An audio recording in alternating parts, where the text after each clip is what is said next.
Hey everyone, I am Kundan Kamal and last video में हमने देखा था एडवांटेज ऑफ हाइब्रिड ऐप्स। इस वीडियो में देखेंगे एडवांटेज ऑफ नेटिव ऐप्स। तो जो फर्स्ट पॉइंट है हमारा सुपर परफॉर्मेंस, जो कि ऑलरेडी हमने डिस्कस कर रखा है कि नेटिव ऐप्स की परफॉर्मेंस सुपर फास्ट है एंड सुपर परफॉर्मेंस अच्छा है as compared to the native hybrid apps. क्यों? क्योंकि जो हमारी लैंग्वेज है वो डायरेक्टली इंटीग्रेट करती है हार्डवेयर से। सो परफॉर्मेंस इसकी अच्छी है। सेकंड, डायरेक्ट हार्डवेयर एक्सेस क्यों है? क्योंकि हमारा नेटिव लैंग्वेज है और वो डायरेक्टली कोई ब्रिज के थ्रू रन नहीं होता, वो डायरेक्टली रन होता है हमारे ओएस पे। तो डायरेक्ट हार्डवेयर एक्सेस है इसके थ्रू, इसी कारण इसके एप्लीकेशन की परफॉर्मेंस अच्छी होती है as compared to hybrid apps. Third point है रेगुलर अपडेट। रेगुलर अपडेट्स क्यों है? क्योंकि एंड्रॉयड, अगर मेनली फोकस करें एंड्रॉयड का, तो एंड्रॉयड ओपन सोर्स है। और ओपन सोर्स होने का सबसे बड़ा बेनिफिट है कि बहुत सारी कंपनी ऑलरेडी काम कर रही है इस पे। हर कोई अपना एपीआई डिज़ाइन करती है और वे न्यू मार्केट डिवाइस से मार्केट में रिलीज़ करते हैं। इसीलिए हर 3 मंथ 4 मंथ पे आप देखेंगे कि हमेशा एक नया अपडेट आता रहता है। तो सिक्योरिटी फीचर इसके कारण भी इम्प्रूव हो रहा है। iOS का हमें पता है ऑलरेडी, क्योंकि iOS का मेन क्या है, सिक्योरिटी। और एंड्रॉयड जो है मेनली फोकस करता है कि हम एंड्रॉयड आईओएस की वो फंक्शनलिटी, सारी फंक्शनलिटी हम एंड्रॉयड में इजीली अचीव कर पाएँ। और main they are focusing on the security also. Six series के रेगुलर अपडेट भी आ रहे हैं क्योंकि बहुत सारी कंपनी ऑलरेडी काम कर रही है और ये ओपन सोर्स है। तो ओपन सोर्स का हम एक ऑलरेडी सेपरेट वीडियो में डिस्कस करेंगे कि ओपन सोर्स होता क्या है और इसके एडवांटेज क्या है और इसको हम कैसे यूज़ कर सकते हैं, लेकिन अब फॉर ओन पर्पस। अगर मैं एक डेवलपर हूँ तो मेरे लिए कैसे बेनिफिट है कि ओपन सोर्स कोई फ्रेमवर्क है या ओपन सोर्स एप्लीकेशन है या कोई प्रोग्रामिंग लैंग्वेज है तो मैं कैसे यूज़ कर सकता हूँ। ऑफलाइन कैपेबिलिटी पे डिस्कस करते हैं कि ऑफलाइन कैपेबिलिटी क्या है, एडवांटेज।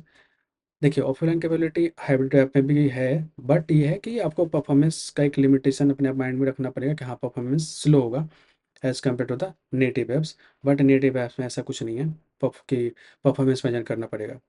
परफॉर्मेंस अच्छा होगा विथ ऑफलाइन के साथ। ऑफलाइन कैपेबिलिटी मीन्स वो डाटा जो कि हम ऑफलाइन में स्टोर करते हैं, लाइक लोकली स्टोर करते हैं।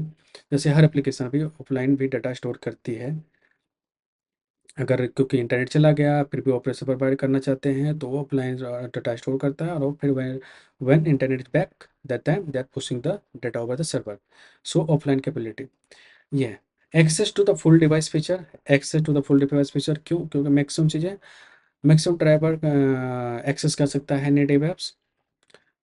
जो फुल डिवाइस फीचर मीन्स जैसे कि आपको ब्लूटूथ की एप्लीकेशन बनानी है, सेंसर बेस्ड एप्लीकेशन बनानी है, गेमिंग एप्लीकेशन बनानी है, आईओटी टाइप का एप्लीकेशन बनानी है, ये सारी एप्लीकेशन आपको बनानी है तो आप नेटिव में इजीली ऐप बना सकते हैं क्योंकि डायरेक्ट इंटरेक्शन विद हार्डवेयर होता है।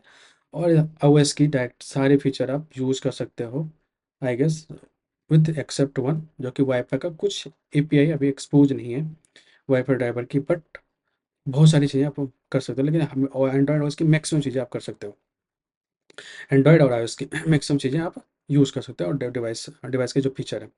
सेकंड है लेटेस्ट फीचर। लेटेस्ट फीचर करने का मतलब ये हुआ कि जैसे कि कोई मार्केट में ओएस आया, सॉरी कोई मार्केट में न्यू रिलीज आई, तो आप अपने एप्लीकेशन में वो लेटेस्ट फीचर को यूज़ कर पाएंगे।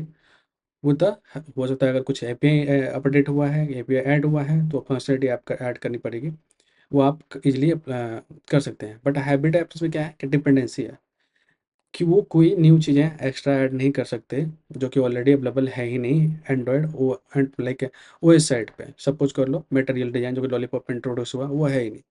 तो हाइब्रिड ऐप्स कितना भी कर चाहेगी तो उसकी डिपेंडेंसी हो जाएगी नेटिव ऐप्स पे, नेटिव साइड पे, कि वो ऑलरेडी फंक्शनलिटी है ही नहीं। तो कोई भी चीज़ें ऑलरेडी अगर मार्केट में अपडेट आती है कोई नई चीज़ें तो नेटिव ऐप में फर्स्ट अवेलेबल होगा, then it will available on the hybrid apps. Okay, so ये हमारे एडवांटेज हैं फॉर नेटिव ऐप्स। फिर से एक बार डिस्कस करते हैं क्या? Super performance, direct hardware access, directly integrate कर सकते हैं, हार्डवेयर का एक्सेस कर सकते हैं, कोई ब्रिज की जरूरत नहीं, किसी थर्ड पार्टी की जरूरत नहीं, डायरेक्ट एक्सेस कर सकते हैं। रेगुलर अपडेट, क्योंकि ऑलरेडी एंड्रॉयड ओपन सोर्स है, बहुत सारी कंपनी काम कर रही है तो रेगुलर अपडेट आता है, इसके कारण सिक्योरिटी भी इंप्रूव हो रहा है। iOS का तो ऑलरेडी सिक्योर है। ऑफलाइन कैपेबिलिटी दोनों एप्लीकेशन में है, एंड्रॉयड में भी iOS में भी है, with great performance. Access to full device feature, maximum OS की सारी फीचर आप यूज़ कर सकते हो डिवाइस की। कोई भी मैक्सिमम चीज़ें ऐप आप नेटिव ऐप में कर सकते हो, हाइब्रिड ऐप में भी कर सकते हैं, बट वो डिपेंडेंसी हो जाती है, कुछ थर्ड पार्टी प्लगइन्स रिक्वायरमेंट हो जाती है क्योंकि ओके।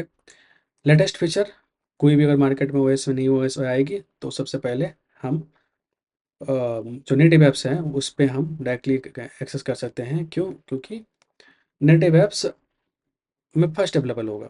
लेटर रिएक्ट नेटिव या हाइब्रिड जो फ्लटर है उसकी एपीआई क्रिएट होगी, वो लोग पब्लिश करेंगे, तो ये डिपेंडेंसी है कि नेटिव ऐप में पहले फर्स्ट आएगी, फिर हाइब्रिड ऐप पे जाएगा। अब नेटिव ऐप्स में फर्स्ट आएगा इसका ये मतलब नहीं कि ऑटोमेटिक आ जाएगा। नेटिव ऐप्स मतलब अगर कोई ओएस में चेंजेस, न्यू चेंजेस आया है तो आप डायरेक्टली अपने एप्लीकेशन में उसको एक्सेस कर सकते हो विद द हेल्प ऑफ, अगर ये कोई न्यू एपीआई डिजाइन हुई है तो आप एक्सेस कर सकते हो। बट हाइब्रिड में क्या होगा कि अगर ऑलरेडी है, जैसे रिएक्ट नेटिव का फ्लटर फेसबुक बना रहे हैं, तो अगर ऑलरेडी एपीआई उन्होंने न्यू वर्जन में ऐड किया है तो हम एक्सेस कर सकते हैं, नहीं तो हमें डिपेंडेंसी होता है कि कोई थर्ड पार्टी बना के देगा, फिर उसको एक्सेस कर सकते हैं या फिर हम खुद बना सकते हैं। तो बट ये डिपेंडेंसी होगा कि पहले एंड्रॉयड ओएस में नेटिव में आएगा, फिर हम जो हाइब्रिड में एक्सेस कर सकते हैं। सो ये सारे हमारे एडवांटेज हैं of native apps. And that's all for this video, and thank you for watching. Will see you in the next one.